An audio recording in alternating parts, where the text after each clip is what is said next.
పశ్చిమ గోదావరి జిల్లా గమల్లపాడులో తణుకుకు చెందిన శ్రీ సాయి విద్యా సంస్థ బస్సు బోల్తా పడింది. ప్రమాదవశాత్తు బస్సు అదుపు తప్పి పంట చేనులోకి దూసుకెళ్లింది. ప్రమాద సమయంలో బస్సులో 25 మంది విద్యార్థులుండగా వారికి స్వల్ప గాయాలయ్యాయి. స్థానికులు, రైతులు విద్యార్థులను రక్షించారు. హుటాహుటిన తణుకు ప్రభుత్వ ఆసుపత్రికి తరలించారు.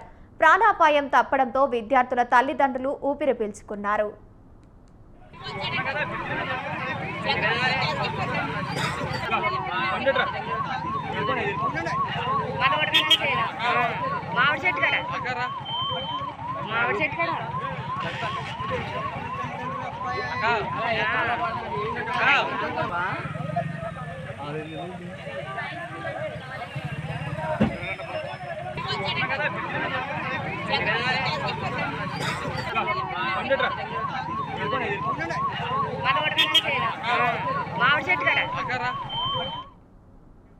పశ్చిమ గోదావరి జిల్లా గమల్లపాడు తణుకులో చెందిన సాయి విద్యా సంస్థ బస్సు బోల్తా పడింది.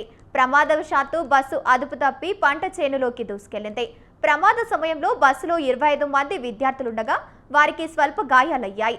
స్థానికులు, రైతులు విద్యార్థులను రక్షించారు. హుటాహుటిన తణుకు ప్రభుత్వ ఆసుపత్రికి తరలించారు. ప్రాణాపాయం తప్పడంతో విద్యార్థులు తల్లిదండ్రులు ఊపిరి పీల్చుకున్నారు. రైట్, ఇదే అంశానికి సంబంధించి మరింత సమాచారాన్ని మా కరెస్పాండెంట్ సంజయ్ కుమార్ అందిస్తారు. సంజయ్ కుమార్, చెప్పండి. Good morning Gangotri.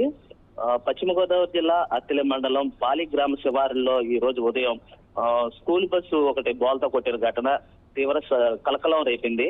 అయితే ఆ బస్సులో ప్రతిరోజు ఉదయం పిల్లల్ని తీసుకుని వెళ్ళి స్కూల్ పిల్లల్ని తీసుకువెళ్ళి వాళ్ళని పికప్ చేసుకుని స్కూల్కి తీసుకొచ్చి స్కూల్ నుంచి తీసుకెళ్లే సమయంలో ఈ రోజు ఉదయం ఏమైందంటే 25 మంది స్టూడెంట్లు సుమారు బస్సులో ఎక్కి వాళ్ళు స్కూల్ కి వెళ్లే క్రమంలో డ్రైవర్ నిర్లక్ష్యం వల్ల ఈ స్కూల్ బస్సు వెంటనే అదుపు తప్పి